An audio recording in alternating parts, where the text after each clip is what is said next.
nelegálním obchodu s cigaretami. Otázka je založena na mezinárodní spolupráci zásahových jednotek České a Slovenské republiky. Uvidíte, jak důležitá je koordinace zásahu a jednotné velení při zadržení nebezpečných pachatelů. Pro dobré pochopení naší ukázky jsme pachatele trestné činnosti odlišili šedými kuklami. Během legendy celého případu budou celníci připravovat na ukázkové ploše místo překládky a stanoviště zásahových týmů.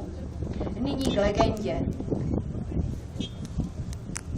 Ve společné ukázce uvidíte zadržení zločinců, kteří nelegálně přepravují tabákové výrobky, a to v blízkosti státní hranice mezi Českou a Slovenskou republikou.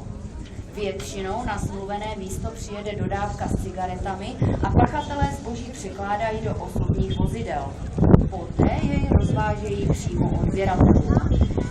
Z operativních šetření České celní správy a Slovenské finanční správy jsme zjistili, že se pachatelé snaží projet za každou cenu. Jsou schopni obětovat kontraband cigaret i vozidlo a utéci z místa činu. Zákrok proti nim je nutné provést rázně, rychle a dostatečně důrazně, aby neměli čas opustit vozidla. V praxi to vypadá tak, že celníci sestaví mezinárodní tým českých a slovenských pátračů, kteří nelegální obchod odhalí a závěrečnou akci případu provedou zásahové týmy z obou zemí společně. Pachatelé musí být zadrženi právě v momentě předávky zboží, aby byl zajištěn důkazní materiál. Představme si tedy, že prostor dynamických ukázek je odlehlé, přehledné místo v blízkosti státní hranice mezi Českou a Slovenskou republikou. Nejdříve přijedou na místo překládky pachatelé s dodávkou. Když se ujistí, že je místo v jejich pohledu bezpečné, zavolají odběratele cigaret. Zanedlouho přijedou dvě očekávaná vozidla a v momentě překládky vůči z jednoho do druhého zakročí oba zásahové týmy současně. Skupina operativního nasazení České celní správy zadrží pachatele v jednom vozidle a jednotka služeb či zákroků Slovenské finanční správy zadrží druhé. Při nájezdu zásahových týmů budou mít pachatelé snahu ujet. Na to však celníci zareagují násilným zastavením vozidel. V některých případech využíváme k dezorientaci protivníka imitační zásahové výbušky.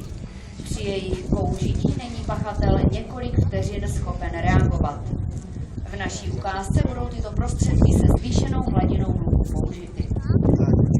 Vidíte, že na smluvené místo přijeli dodavatelé nelegálního zboží. Monitorovali uhlí, nebyli sledováni a po případě nehrozilo zmaření předávky zboží. Zjistili, že místo bylo z jejich pohledu bezpečné a pomocí mobilního telefonu se spojili s komplici. Ve většině případů nevíme, kdy se pachatelé objeví na místě předávky a celníci musí být v ukrytech i několik hodin. Dejme tomu, že zanedlouho na místo přijeli další, pravděpodobně ozbrojení pachatelé. Všichni zjistili, že místo bylo z jejich pohledu bezpečné a že obchod není zmařen. Pachatelé vlastně zjistili, že je takzvaný čistý vzduch.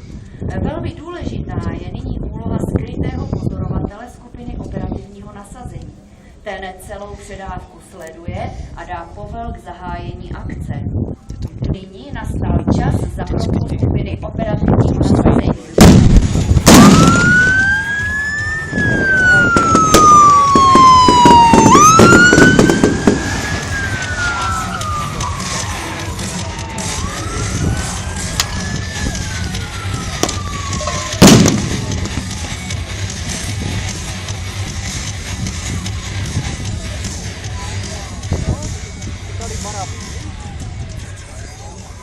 Celníci využili imitační zásahovou výbušku, která slouží k dezorientaci pachatelů.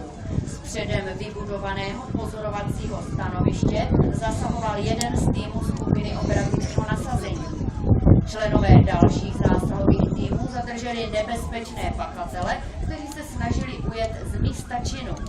Jejich vozidla celníci násilně zastavili blokováním a ihned po zastavení prostřelili přední kolo. Další únik z místa činu byl tedy znemožněn.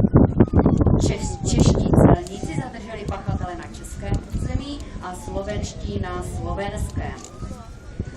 Pomocí speciálních hmatů a chvatů se dohrany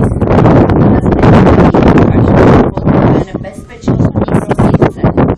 Snažíme se nalézt ukryté zbraně. Nemusí se jednat o střelné zbraně, ale o jakékoliv předměty, jako například jehly, žiletky, nože, tajné střelné zbraně a podobně. Pachatelé je mohou ukrývat na různých místech, například přilepené na těle nebo v ústech. Proto je bezpečnostní prohlídka prováděna velmi důkladně. Nenalezenou zbraní totiž může být napaden jak příslušník speciální jednotky, tak i kdokoliv jiný. Co se týče pachatelů, tak ti jsou v reálném případě eskortováni do cel předběžného zadržení a v jejich vozidle je provedena důkladná prohlídka. Vidíte, že zadržení pachatelů se podařilo, příslušníci zásahových týmů si potlesk. Spolupráce zásahových týmů České a Slovenské celní správy začala v roce